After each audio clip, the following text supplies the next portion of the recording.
Hello everyone, welcome to Law Explained. This is the orientation, the starting of Code of Civil Procedure 1908. देखिए code of civil procedure जो आया था वो आया तो 1908 में था. This date that you can see this 21st March 1908, the one highlighted. This was the date जहाँ पे एनैक्टमेंट हुआ था इस लॉ का 21/03/1908, पर it came into force on first day of January 1909. यानी कि 1 जनवरी 1909 को 1/1/1909 को this was this came into force. अब ये जो सीपीसी है ये ब्रिटिश एक्ट था. ये ब्रिटिश एक्ट मतलब ब्रिटिशर्स इसको लेके आए थे और जिन्होंने ड्राफ्ट किया था CPC he was sir Henry earl Richard. Henry earl Richard, ERLE, Richard, RICHARD, Henry earl Richard. इन्होंने ये लेके आए थे. हमारा सीपीसी जो है तो वो पहले भी थे. ऐसा नहीं था कि ये 1908 में पहली बार कोड ऑफ सिविल प्रोसीजर आया. इससे पहले भी हमारे 1882 और उससे और भी पहले थे. तो वहाँ पे क्या होता था, वहाँ पे हमारे सिर्फ सेक्शंस होते थे. लेकिन ये जो 1908 आया है सीपीसी, इसमें हमारे पास 158 सेक्शंस हैं और 51 ऑर्डर्स हैं. और 158 सेक्शंस हैं कितने पार्ट में? 12 पार्ट्स में. 158 सेक्शंस हैं. 158 हमारे सेक्शंस हैं. ये हैं 12 पार्ट्स में. और जो हमारे पास ऑर्डर्स हैं वो हैं 51 ऑर्डर्स. अब अगर हम ये देख और ये ऑर्डर हैं किस में? फर्स्ट शेड्यूल में दे रखे हैं. तो हम लोग इन चीज़ों पे देखेंगे. जैसे जो हमारा सबसे बड़ा ऑर्डर है वो है ऑर्डर 21. उसमें 107 रूल्स हैं. उसी तरह से फिर आ जाता है ऑर्डर 41. उसमें हमारे 41 में हमारे 37 रूल्स हैं. देखिए ये है ऑर्डर 40 पे आ जाए तो ये है order 41, appeals from original decrease. ये देखिए इसमें है 37 रूल्स हैं. ये तो ये सेकेंड लार्जेस्ट ऑर्डर है. उसके थर्ड लार्जेस्ट है ऑर्डर 5. तो अच्छा, ये जो हमारे पास 51 ऑर्डर्स हैं, तो इसके अलावा एक और चीज़ है कि हमारे पास अपेंडिक्स भी है लास्ट में. लास्ट में जो है हमारे पास ये शेड्यूल के नीचे फर्स्ट शेड्यूल में 51 ऑर्डर्स के बाद अपेंडिक्स भी है.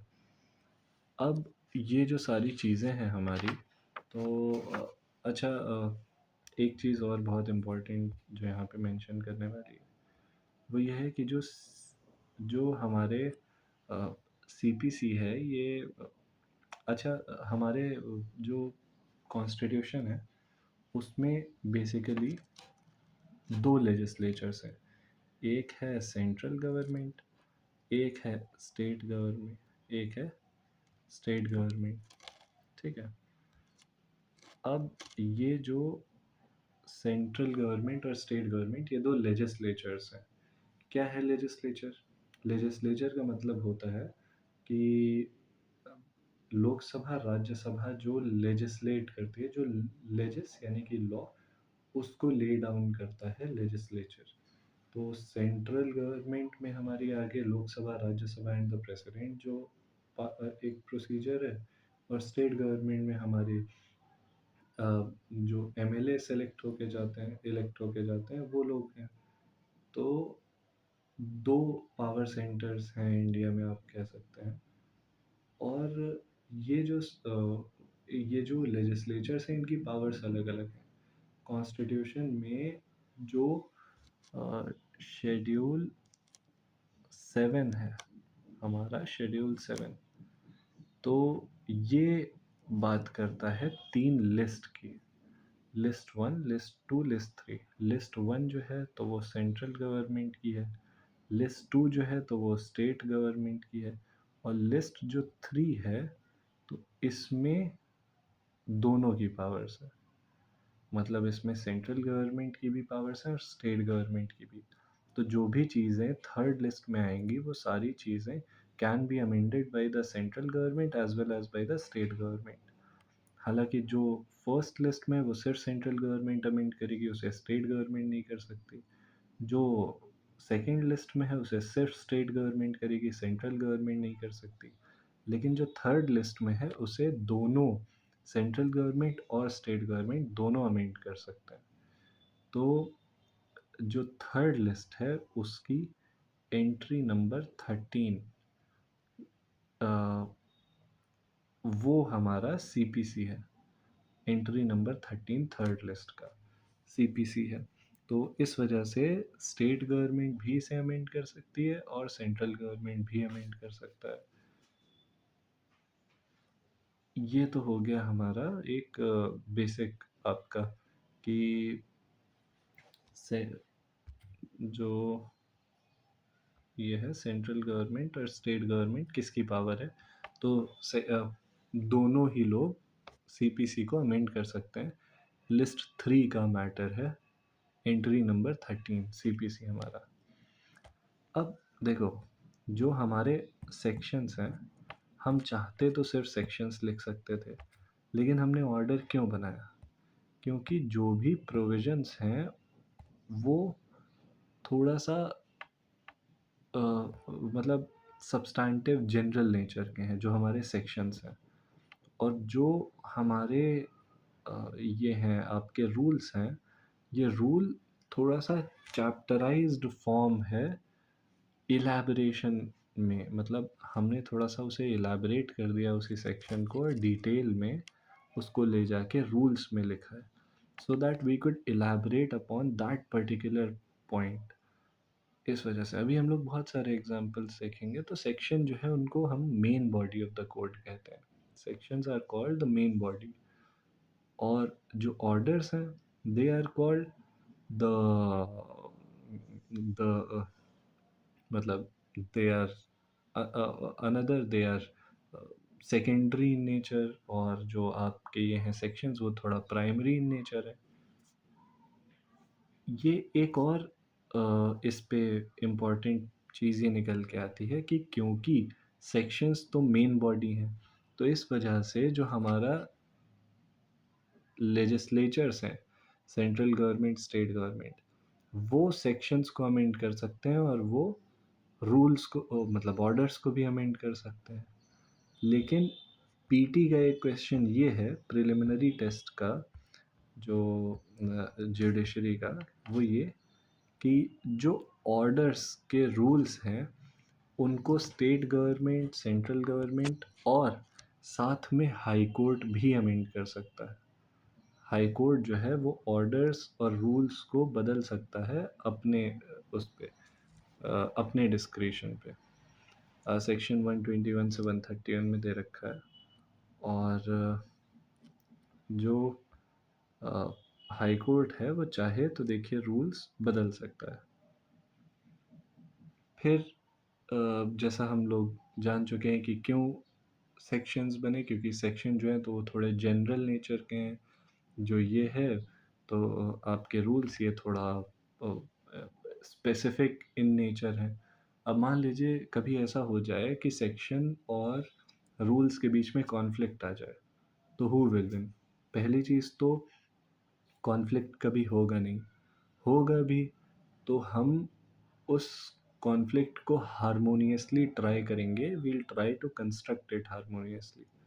लेकिन अब मान लो खुदा न खास्ता ऐसा हो रहा है कि आपका जो सेक्शन है और आपका जो रूल है, इन दोनों में ऐसा कॉन्फ्लिक्ट है कि you can not even harmonious construction is even not possible. In that case what you do is you your section will prevail. Between section and the rule there has to be a harmonious construction, but in case a harmony is not possible at all, then your section will ultimately prevail. इसी वजह से section जो है वो थोड़ा-सा substantive nature है। हालाँकि obviously we are referring to the code of civil procedure, और कोड ऑफ सिविल प्रोसीजर होने का मतलब ये एक प्रोसीजरल लॉ है। तो इसमें सब्सटैंटिव कहना थोड़ा-सा वो डेविएशन है, लेकिन अगर आप देखें ट्रू नेचर ऑफ सेक्शन, तो आप कह सकें कंपेयर टू योर रूल्स, तो वो थोड़ा-सा प्रोसीजरल इन नेचर ज़्यादा होता है जो रूल्स हैं, compare to your sections. Rules जो हैं वो बहुत ही स्पेसिफिक अरेना को टच करते हैं। अभी हम लोग डिस्कस करेंगे सारे सेक्शंस और सारी चीज़ों को इलैबोरेशन में, लेकिन एक एग्ज़ाम्पल के तौर पे, अगर हमारा ऑर्डर 7 रूल 9 की कंडीशन नहीं फुलफ़िल होती है, जिसमें हम प्लेंट को आपके फ़ाइल जिसमें हम प्लेंट की कॉपीज़ डुप्लिकेट नहीं फ़ाइल करते हैं, या फिर हमने प्रोसेस फ़ीस नहीं दी है, ऐसे सिनेरियो में हमारा प्लेंट या तो डिसमिस हो जाएगा ऑर्डर 7 रूल 11 में, एफ में, या फिर वो या तो रिजेक्ट हो जाएगा ऑर्डर 7 रूल 11 एफ में, या फिर उसका डिसमिसल हो जाएगा ऑर्डर 9 रूल 2 में, और इसके रिपरकशंस भी अलग-अलग होंगे।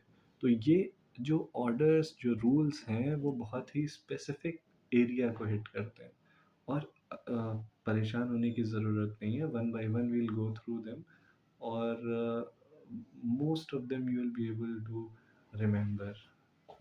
I'll say 50-60% of the entire CPC that comes in your exams, you will be able to do that. बाकी 50-60% तो आपको पीटी के MCQ लगाने के बाद ही याद हो पाएंगे। उसके लिए तो फिर आपको MCQ की प्रैक्टिस करनी ही पड़ेगी। तो ख़ैर वो तो बाद की बात है। अभी हम लोग बात कर रहे हैं कि जो सेक्शंस और रूल्स हमने क्यों अलग-अलग बनाए। तो एक तो हमने सेक्शंस को मेन बॉडी रख लिया और रूल्स को सेकेंडरी बॉडी कर दिया। रूल्स आपके हाई कोर्ट अमेंड कर सकता है, और सेंट्रल गवर्नमेंट, स्टेट गवर्नमेंट तो कर ही सकती हैं। सेक्शंस को सिर्फ़ सेंट्रल गवर्नमेंट और स्टेट गवर्नमेंट कर सकती हैं। फिर हमने देखा कि अ, जो सेक्शन है तो प्राइमरी नेचर के हैं, वो सेकेंडरी नेचर के हैं, सेक्शन सब्सटैंटिव है थोड़ा-सा, रूल्स जो हैं तो सब्सटैंटिव नहीं है, वो प्रोसीजरल ज़्यादा है। और हाँ, तो अ, बस यही चीज़ें हैं।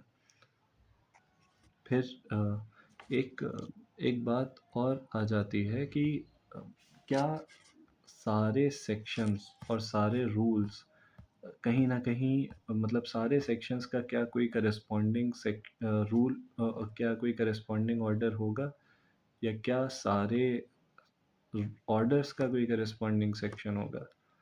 तो देखिए, सारे का तो नहीं है। कुछ सेक्शंस ऐसे हैं जिनका नहीं है। फॉर एग्ज़ाम्पल, आप ये एरिया उठा लीजिए, सेक्शन 9, 10, 11, है ना? इस तरह के सेक्शंस जो हैं, तो इनका कोई नहीं है, मतलब इनका करस्पॉन्डिंग ऑर्डर नहीं है।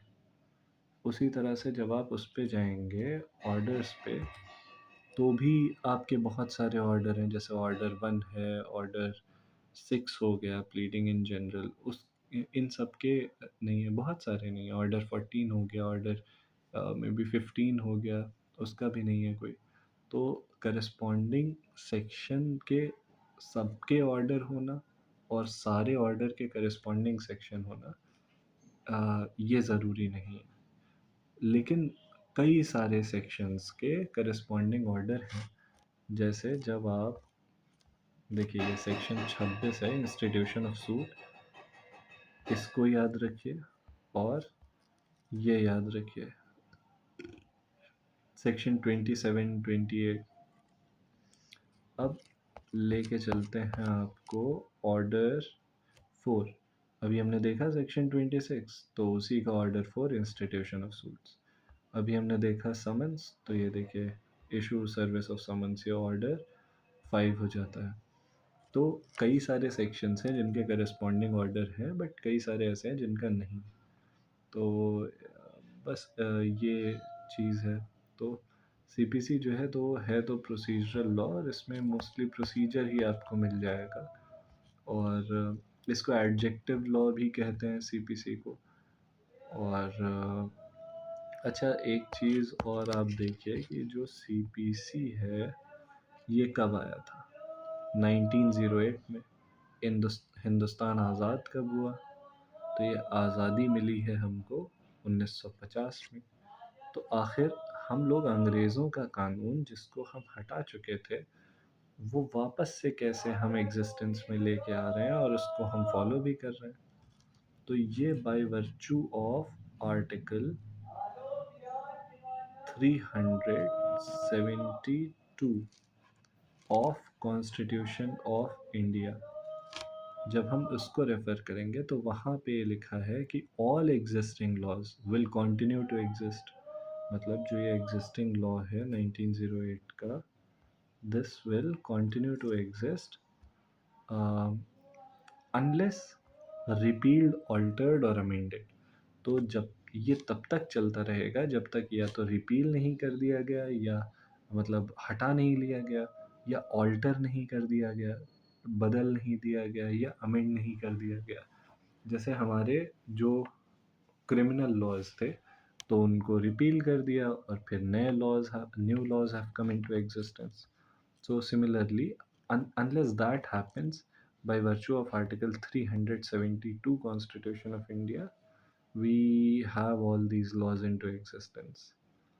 तो अब एक और बहुत इम्पोर्टेंट चीज़ है कि सीपीसी जो है, तो भाई हमें उसकी ज़रूरत क्यों पड़ी? तो देखिए, इसको समझिए कि जो सब्सटैंटिव लॉ होता है हमारा, जो हमारे पास जो कोई भी सब्सटैंटिव लॉ होता है, जैसे मान लीजिए हमारा है कॉन्ट्रैक्ट।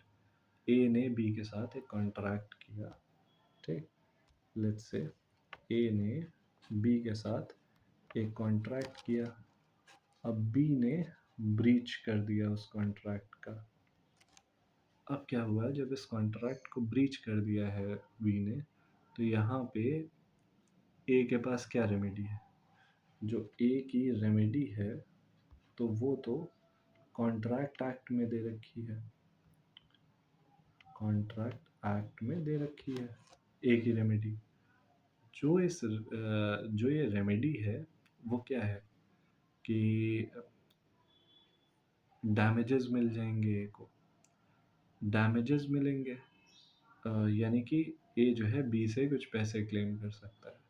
उसके अलावा स्पेसिफिक रिलीफ एक्ट है, वो ये कहता है कि भाई या तो पैसे के अलावा ए जो है बी से ज़बरदस्ती वो काम भी करवा सकता है। ए क्या करवाएगा? कोर्ट करवाएगा स्पेसिफिक परफॉर्मेंस, या बी को रुकवा सकता है कि नहीं तुम ऐसा कुछ पर्टिकुलर एक्शन नहीं लोगे आगे। तो वो इंजंक्शन का ऑर्डर मिल सकता है। तो ये सारी क्या है? ए के पास रेमेडी है। रेमेडी मतलब जो ए रिलीफ ले सकता है, जो ए को फ़ायदा मिल सकता है। मतलब उसका एक राइट था, ए का एक राइट था बी के खिलाफ, लीगल राइट, और उस लीगल राइट को वायलेट किया है बी ने। अब जब बी ने वायलेट कर दिया है, तो ये चीज़ कॉन्ट्रैक्ट एक्ट में दे रखी है, उसकी रेमेडी भी दे रखी है कॉन्ट्रैक्ट एक्ट में कि भाई डैमेजेस ले लो। एसआरए में दे रखी है, स्पेसिफिक रिलीफ एक्ट में दे रखी है स्पेसिफिक परफॉर्मेंस इंजंक्शन। लेकिन जो ए है, क्या इसके लिए सिर्फ इतना जानना काफ़ी है? नहीं।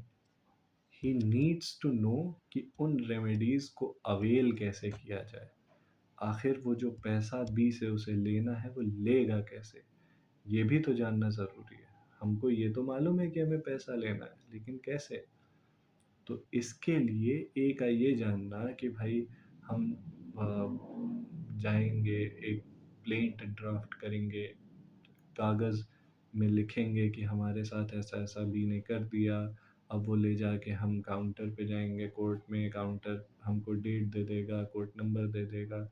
हम उस तारीख़ पे जाएँगे जज साहब के सामने, जज साहब से कहेंगे जज साहब फिर डॉक्यूमेंट्स देखेंगे, अच्छा है कॉन्ट्रैक्ट इसमें लगा रखा है, इसने बता रखा है कि ये दिक्कतें हैं, फ़ीस दे रखी है। फिर जज साहब उस फ़ीस फिर जज साहब बी को समन कर देंगे कि बी तुम हमारे सामने आओ, तुम बताओ क्या दिक्कत है, क्यों नहीं काम कर रहे हो इनका। तो जब ऐसा हो जाएगा कि बी आएगा, बी बताएगा, बी के बताने पर जज साहब ट्रायल करेंगे, मतलब ए एविडेंसेस देगा, फिर बी अपने एविडेंसेस देगा, एविडेंसेस की प्रूविंग डिसप्रूविंग होगी, कौन प्रूव कर लेता है अपने, कौन नहीं प्रूव कर पाता है। फिर फाइनली उसके बेसिस पे जज साहब जजमेंट देंगे और फिर ए को पैसा मिलेगा या नहीं मिलेगा, जो भी होगा। लेकिन ये जो पूरा प्रोसीजर है ए का, ए कैसे उस कॉन्ट्रैक्ट के ब्रीच के लिए जो डैमेजेस उसे मिलने चाहिए वो कैसे लेगा, इसके प्रोसीजर के लिए हमारे पास आया कोड ऑफ सिविल प्रोसीजर। इसलिए ज़रूरत थी इस प्रोसीजर की, क्योंकि भाई आपके पास you don't only need to know the legal right and remedy, you also need to know the procedure with which you can avail that remedy. So the concept of ubi jasibi remedium, that where there is a right there is a remedy, this is all given in substantive law. Contract में ही तो right और remedy दे रखा है कि आपके पास right है कि कोई ब्रीच ना करे, और रेमेडी दे रखी है कि ब्रीच कर दिया तो डैमेजेस। लेकिन उस उबी जस इबी रेमेडियम को अवेल करने के लिए, उसको कंप्लीट करने के लिए, उसकी कॉम्प्लीमेंटैरिटी के लिए we got this procedural law that gives real meaning to the maxim ubi jasibi remedy. Then the next, we need to know the last topic of the lecture today. uh, the thing we need to know is, what is a cause of action. We'll write on this page. Okay, what is a cause of action? So cause of action is what, whenever there's a right and that right has been violated, a violation of that substantive legal right. Substantive is why? Because substantive law is giving you that legal right. Substantive law जो substance आपका दे रखा है किसी law में कि भाई ये आपके अधिकार हैं, और उस अधिकार का हनन हुआ, that violation has taken place, violation कर दिया गया किसी के द्वारा of your substantive legal right, then it can be said what, कि आपके वायलेशन से, आपका जो लीगल राइट का वायलेशन है, that is what, that causes you, that is a cause, and that cause gives you a right to do what, that cause, that is the cause because of which you can bring an action. And what action can you bring? You can bring a suit against that person. तो इस contract के breach वाले example में A had a right, substantive legal right. Substantive legal right is the performance of contract by B. उस right का breach कर दिया, तो जैसे ही वायलेशन हो गया उस राइट का, तो that violation is the cause. वो कॉज करेगा क्या? वो कॉज करेगा to bring, to enable a to bring an action. And what is that action? That action is suit. तो the right that we are talking about is a civil legal right. जब contract act में civil legal right है ना, और action that we are talking about is civil suit. और cause क्या है? वो ग्राउंड, ग्राउंड कैसा कि ब्रीच ऑफ कॉन्ट्रैक्ट। तो अ, ये जो है ये कॉज ऑफ एक्शन है। तो इसको हम इलेबोरेटली ऐसे भी लिख सकते हैं कि cause for filing a civil suit, cause for bringing a civil suit. और सिंपल वर्ड्स में इसी को बोलते हैं हम सिविल एक्शन कैसा, सिविल एक्शन ब्रिंग करने का कॉज, तो कॉज ऑफ एक्शन। तो जब आपका कॉज ऑफ एक्शन होगा तो मतलब आप सिविल सूट कर सकते हो। तो कॉज ऑफ एक्शन आपको क्या बता रहा है कि आप अपनी रेमेडी को एनफोर्स करो। और एनफोर्स कैसे करोगे? Bye filing a suit. और सूट की डिटेल्स कि कैसे क्या किया जाएगा, everything is given in CPC. तो कॉज ऑफ एक्शन के बाद का सारा कुछ जो भी आता है, that is given in CPC. This is why it is said that CPC provides you a complementarity to a substantive law. इस वजह से हमें जो है, जो कॉज ऑफ एक्शन के बाद का सारी चीज़ वो सीपीसी में दे रखी है। इस वजह से we are going to read the subject CPC कि भाई एक बार आपका एक कॉज हो गया, यानी कि आपका राइट का वायलेशन हो गया, दैट इज़ द कॉज। उसके बाद आपका एक्शन, एक्शन आपको लेना है सिविल सूट। तो वो कैसे फाइल होगा, क्या क्या होगा, वो सारी चीज़ें सीपीसी में दे रखी हैं। Hence this law. तो इसके बाद we'll meet in the next lecture. Let's hope कि you are able to catch it.